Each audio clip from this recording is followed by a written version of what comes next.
Today is day 98 of the house building project, and I am going to be showing you how to read a tape measure. Stay tuned. So your boss is like, hey man, go measure that for me. And then you respond back, hey, it's 5 3/4 plus one of those little marks afterwards. That's not gonna work. Boss is gonna fire you on the spot. So you better pay close attention to this video. Or you could buy this cheater tape that already has all the 1/8 inches labeled. This is how I feel about cheater tapes. And don't forget to like and subscribe. So this is a common Stanley 25-foot tape measure that you can find in any big box store, online, anywhere. So most of them have a belt clip on the side, which if you go run into a store and you need to take it with you to measure whatever you're looking for, you know, it's always nice to have, but typically I just keep it in my pouch. Okay, so when it comes to the tape measure, you're going to have this metal end, if you can see it there. What that's for is the clip on the edge of a board. You can just hook it, pull your tape out. Another part to these tape measures is this end has a slot. What that's for a nail head.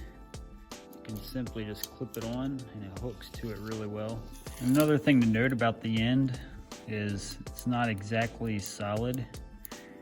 So when you're framing or anything like that where you don't have to be super precise, that little bit of difference isn't gonna matter whether you butt it to something or hook it, because it's really minute. Another feature these tapes have is a lock. So let's say you need to just hold a consistent 11 inches. You can just hold it, lock it, it's always gonna stay there. So if you're making a repeated cut anywhere in this area, you can just keep it hooked. So you just, instead of having to hook it each time just to make a measurement. This is in 1-inch increments. Most US tape measures come in 1-inch increments. Each foot is highlighted with this black arrow. Another important place that's marked consistently is 16.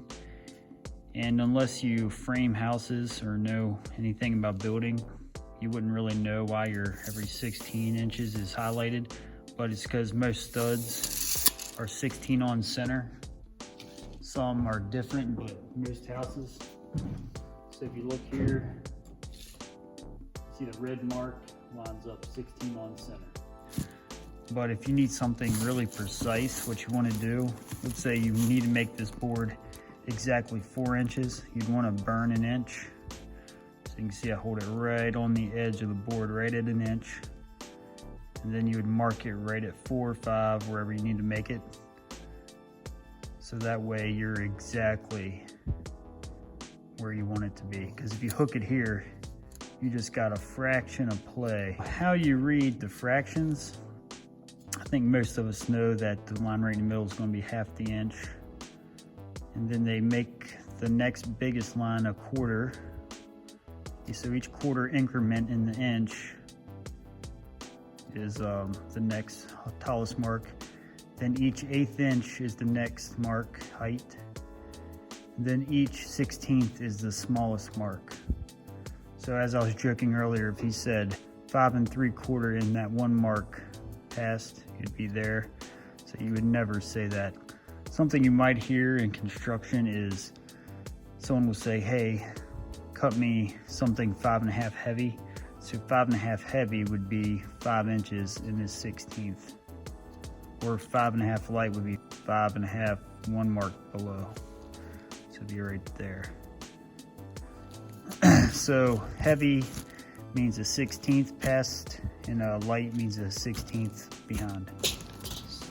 Something that could help a beginner is finding a tape like this. They already have the 1/8, 1/4, 3/8. It tells you what every 1/8 inch is. Most people that's been in construction would definitely not buy this tape. because of that. But if you're a newbie and you really need to learn your measurements, this actually would be helpful. But I'm sure somebody may make fun of you. No, I'm just kidding. But this is a cheater tape. And you can see it still has your 16-inch highlighted and your 1 foot marks highlighted. Something else I wanted to point out to you, these little red numbers are 1 foot than whatever the number is. For instance, if you go over to 2 foot, you would say 2 foot 2 and 26 inches are the same thing. Just a little tip that some newbies may not know. And as far as how to read the fractions, I'm not going to go into too much detail about that. But really, you got your mark in the middle, which is obviously a half. Each 1/4 inch is going to be the next tallest line after the 1/2 inch. So those are the quarters. So this would be a 1/4, 2/4, which is a half, 3/4, and then your full inch. And then each 1/8 inch is the next line. So this would be 1/8, 2/8, which is a 1/4, 3/8, then 1/2 inch, and then 5/8, 3/4, 7/8. And then all these little ones are 16ths. So you got, say, 3 and 1/16, 3 and 3/16, 3 and 5/16, 3 and 7/16, 3 and 9/16, 3 and 11/16, 3 and 13/16, and so on and so forth. All right, guys, just to give a quick update on the day 98, I got some more runs done to the range, the hot water tank, hot water heater, dishwasher. It's down over there. I just pulled these, left them kind of loose. I need to get a couple measurements off the plans to see exactly where all this, all the boxes go. So that's pretty well it for today. All right, guys, there you have it. How to read a tape measure. If you could, like and subscribe, leave a comment below. Let me know your thoughts, and thanks for watching.